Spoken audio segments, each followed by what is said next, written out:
عمران خان صاحب نے کمال مہربانی کر دی، معافی دینے پر تیار ہیں، کس کو آج یہ بھی بتائیں گے، لیکن ڈیڈ لائن مقرر کر دی ہے مذاکرات کے ٹائم فریم کے طور پر۔ عمران خان نے نہ ہوئی تو پھر وہ کہتے ہیں میں بھی دیکھ لاں گا۔ اس کے علاوہ ناظرین، بہت پاکستان اور امریکہ کے درمیان صورتحال کافی خراب ہو رہی ہے، اس کے اوپر بات کرنا ضروری ہے۔ مجھے آپ جانتے ہیں، میں ہوں اعجاز احمد، اور آپ کے لیے ولاگ لے کر آتا ہوں، ایک نئی طرز کا ولاگ لاتا ہوں ہمیشہ، اور اللہ کے فضل سے آپ کو جب بھی کوئی بڑی خبر دی وہ درست ثابت ہوئی۔ آج بھی کچھ بڑی خبریں آپ کو دیں گے۔ ولاگ کی جانب چلتے ہیں ناظرین۔ آج دو تین چیزیں ہوئی۔ ایک تو بانی پی ٹی آئی کے ساتھ مذاکراتی کمیٹی کی ملاقات ہو گئی، لیکن آپ کمال یہ دیکھیے کہ ملاقات کے لیے پوری مذاکراتی کمیٹی کو بلایا گیا تھا، اور تمام کمیٹی 2-4 منٹ کے فرق سے آگے پیچھے وہاں پہنچ گئی۔ علی امین گنڈاپور صاحب تشریف لائے، 2-4 منٹ انہوں نے انتظار کیا، پھر وہ سیدھے اندر چلے گئے۔ بانی پی ٹی آئی نے ان سے 1 گھنٹے مذاکرات کی رداد سنی ہوگی، جو ان کے مذاکرات چل رہے ہیں، کہیں پی ٹی آئی کے بقول کے ان کے اپنے مذاکرات کو خفیہ لوگوں کے ساتھ خفیہ مقامات پر چل رہے ہیں، جن کی پی ٹی آئی کو بھی ہوا نہیں ہے۔ لیکن بہرحال جو حکومت کے ساتھ اعلانیہ مذاکرات ہیں، ان کے حوالے سے بھی ان کے ساتھ 1 گھنٹے سے زیادہ مشاورت ہوئی، جس کے بعد پھر جو پارٹی کی سینئر قیادت تھی، جو مذاکراتی کمیٹی کے اراکین ہیں، جس میں علامہ راجہ ناصر عباس صاحب ہیں، MWM کے سربراہ ہیں، بہت سینئر سیاستدان بھی ہیں، بہت سینئر مذہبی رہنما بھی ہیں، صاحبزادہ حامد رضا جو ترجمان ہیں اس کمیٹی کے جو مذاکرات کر رہی ہے، Umar Ayub leader of the opposition ہے سینٹ قومی اسمبلی میں، سلمان اکرم راجہ پارٹی کے سیکریٹری جنرل ہیں، اور اسد قیصر صاحب سابق اسپیکر قومی اسمبلی ہیں۔ یہ تمام سنجیدہ اور سینئر لوگ ہیں۔ حامد خان صاحب نہیں آ سکے تھے، کیونکہ حامد خان جو ہے وہ بیرون ملک گئے ہوئے ہیں۔ ان کے ساتھ بھی کوئی 1 گھنٹے کی مشاورت ہوئی، یعنی 1 گھنٹہ یہ بیچارے باہر انتظار کرتے رہے، خان صاحب اندر مشاورت کرتے رہے علی امین گنڈاپور سے، اور اس کے بعد پھر ان کے ساتھ مشاورت بھی ہوئی۔ اس درمیان میں فیصل چودھری نے گو کہ یہ کہا کہ جی اڈیالہ جیل کے حکام نے ان کو اندر نہیں جانے دیا، حالانکہ وہ میں نے حکام سے پتہ کیا، بعد ازاں ان کا یہ کہہ رہا تھا کہ خان صاحب پہلے الگ سے ملنا چاہتے تھے علی امین گنڈاپور سے، تو انہی کی خواہش پر یہ بھیجا گیا۔ بہرحال فیصل چودھری نے اس کی مذمت بھی کی کہ ان کو روکا گیا۔ یہ گھنٹہ پارکنگ میں رہے، اس کے بعد خان اندر چلے گئے، مشاورت ہو گئی، بعد ازاں آ کے انہوں نے گفتگو بھی کر دی۔ وہ ساری گفتگو آپ سن چکے ہیں۔ اس میں جو پیک کا بند ہے وہ میں آپ کو بتا دیتا ہوں۔ 2 باتیں اس میں امپورٹنٹ کی عمران خان صاحب نے۔ صاحبزادہ حامد رضا نے تو بتا دیا کہ مذاکرات کے ہماری کتنی گنجائش ہے اور ہم کیا چاہتے ہیں، مطالبات انہوں نے بتا دیے، سب چارٹر آف ڈیمانڈ بھی وہی ہے۔ ایک تو عمران خان صاحب نے یہ کمال مہربانی فرمائی ہے، انہوں نے یہ کہا کہ میں ملک اور قوم کی خاطر سب کو معاف کر دوں گا۔ یعنی وہ جو 9 مئی آپ بھگت رہے ہیں، وہ یہ کہتے ہیں کہ یہ فالس فلیگ تھا، یہ انہوں نے خود کیا تھا، فوج پر الزام عائد کرتے ہیں، کہتے ہیں میں معاف کر دوں گا۔ پھر وہ یہ کہتے ہیں کہ یہ جو بلو ایریا میں، جس میں بقول خود ان کی پارٹی کے پتہ ہی پہلے 3000 پھر 2000 اس کے بعد 278 کی تو باقاعدہ فگر جاری کیا تھا لطیف کھوسہ نے، اور اس کے بعد پھر اور لیکن آج بھی مذاکراتی کمیٹی نے 13 لوگوں کے بارے میں کہا کہ وہ بلو ایریا فائرنگ میں ان کے بقول شہید ہوئے تھے، اور وہ کہتے ہیں کہ ہم چاہتے ہیں کہ ان کی 9 مئی کی جو ہے نا وہ تحقیقات ہو، آزادانہ ایک کمیشن کرے۔ انہوں نے اپنا ایک بلڈ کرنے کی کوشش کی، لیکن خان صاحب نے یہ کہا کہ جناب میں ان دونوں واقعات میں ملوث تمام جنرل لوگ، وہ جو معاف کیجیے گا سیاستدان ہیں، پارلیمنٹیرینز ہیں، وزراء ہیں، محسن نقوی ہیں، پولیس و اہلکار ہیں۔ پھر انہوں نے اسٹیبلشمنٹ پر بھی جو ہے کچھ الزامات عائد کیے ہیں۔ پہلے وہ نام لے کر کہتے تھے کہ فلاں ملوث ہے، فلاں جنرل ملوث ہے، تو وہ یہ کہتے ہیں کہ جی میں ان سب کو معاف کر دوں گا، بڑی مہربانی ہے آپ کی، اور کہتے ہیں ملک و قوم مجھے بڑا عزیز ہے۔ لیکن آج انہوں نے ہم سے جب گفتگو کی انہوں نے، تو اس میں انہوں نے ایک بات بڑی تسلیم کی۔ ان کا یہ کہنا تھا کہ معیشت کی جو دگرگوں ہوتی حالت تھی، جو گر رہی تھی معیشت، وہ رک گیا ہے، گرنا رک گئی ہے معیشت۔ تاہم انہوں نے کہا ایک گروتھ نہیں ہو رہی، اور اس وجہ سے نہیں ہو رہی کہ یہ ہو رہا ہے، وہی جو ان کا ایک ہے گفتگو کا سلسلہ جو روزانہ پی ٹی آئی کے ٹویٹر ہینڈلر کے ذریعے سامنے بھی آتا ہے، معیشت کیوں گر رہی ہے، انسانی حقوق نہیں ہے، یوں کیا جا رہا ہے، یوں کیا جا رہا ہے، یوں کیا جا رہا ہے۔ لیکن اس درمیان میں خان صاحب نے ایک کمال یہ بھی کیا ہے کہ بہت سوئفٹلی اپنے آپ کو شفٹ کر لیا ہے، اپنا رخ روشن کر لیا ہے، اپنی توپوں کا رخ کر لیا ہے سویلین حکومت کی جانب، اور اسٹیبلشمنٹ کا وہ نام نہیں لے رہے۔ بہرحال انہوں نے یہ فرمایا کہ حکومت تو رک گئی ہے۔ میں نے ان سے یہ پوچھا کہ آپ ٹائم فریم کب تک کا دینا چاہتے ہیں، تو انہوں نے کہا کہ ٹائم فریم ہونا چاہیے، میں کمیٹی کو بتاؤں گا۔ کمیٹی باہر آ گئی، کمیٹی نے باضابطہ طور پر اعلان نہیں کیا، لیکن میں نے بعض کمیٹی ممبران سے پوچھا تو انہوں نے کہا کہ خان صاحب نے 31 جنوری کی ڈیٹ مقرر کی ہے، کٹ آف ڈیٹ، یعنی کمیٹی جو ہے وہ ان دو مطالبات پر 31 جنوری تک ڈیلیبریٹ کرے گی، اور اس کے بعد جو ہے نا وہ ڈیلیبریٹ نہیں کرے گی اور پھر مذاکرات ختم کر دیے جائیں گے۔ اس درمیان میں عمران خان صاحب جو ہے وہ کمیٹی سے کے لوگوں سے میں نے پوچھا تو وہ کہتے ہیں کہ ان کا یہ کہنا ہے، اور بعد میں ان کی ہمشیرہ نے بھی، بلکہ اس سے پہلے ان کی ہمشیرہ نے بھی بتایا کہ سول نافرمانی کی تاریخ جاری رہے گی، اور انہوں نے یہ جو ہے وہ حکم جاری کیا ہے، تمام اوورسیز پاکستانیوں کو ہدایت جاری کی ہے کہ وہ تفصیلات اگر پاکستان نہ بھیجیں۔ ان کا یہ کہنا ہے کہ میں حب الوطنی میں یہ کر رہا ہوں، وہ تفصیلات نہیں بھیجیں گے وہ تو پھر یہ مذاکرات پر آئیں گے، اور مذاکرات پر آئیں گے تو پھر ملک ٹھیک چلا جائے گا۔ یعنی یہ کمال سوچ ہے کہ پہلے آپ معیشت کا پہیہ جام کر دیں اور اس کے بعد آگے کی جانب بڑھیں۔ بہرحال ان کی اپنی اسٹریٹجی ہے، ریاست کی اپنی اسٹریٹجی ہے، لیکن اس درمیان میں یہ ہوا کہ مذاکرات جب شروع ہو رہے تھے، مذاکراتی کمیٹی کی ملاقات، بلکہ علی بن گنڈا پور ساتھ تھے ان کے، مذاکراتی کمیٹی باہر تھی ابھی، تو خبر آ گئی 60 پی ٹی آئی ورکرز کو جو ہے جی ایچ کیو حملہ کیس، کور کمانڈر ہاؤس جلانے، ملتان میں، فیصل آباد میں، کچھ اور جگہوں پر جو ہے وہ جو فوجی عدالتوں میں مقدمہ چل رہے تھے ان میں سزائیں سنا دی گئی۔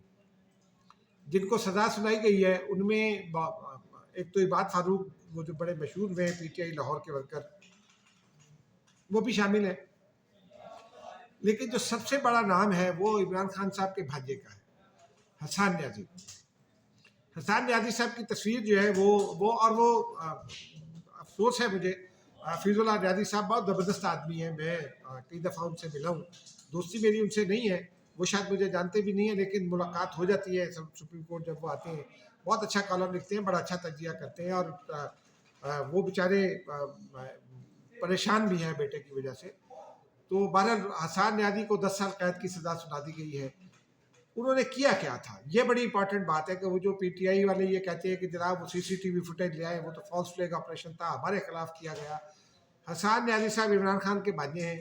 ایک مرتبہ انہوں نے وہ جو پنجاب میں ایک ہاسپٹل ہے پنجاب ہیلتھ کے نام سے غالباً، وہاں انہوں نے وکلا کو لے جا کر توڑ پھوڑ کی تھی، مریضوں کو بھی مارا تھا، ڈاکٹرز کو بھی مارا تھا، تو وہ معاف ہو گیا تھا اس وقت، جو ہے کچھ نہیں کیا جا سکا تھا۔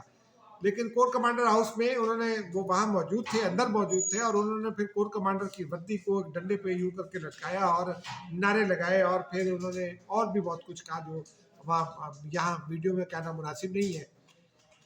اور خان صاحب یہ کہتے ہیں کہ ہمارا تو کوئی آدمی نہیں تھا، وہ ثابت کر دیں ہمارا کوئی آدمی تھا، تو وہ اب فوجی عدالت نے سزا سنائی حسان نیازی کو۔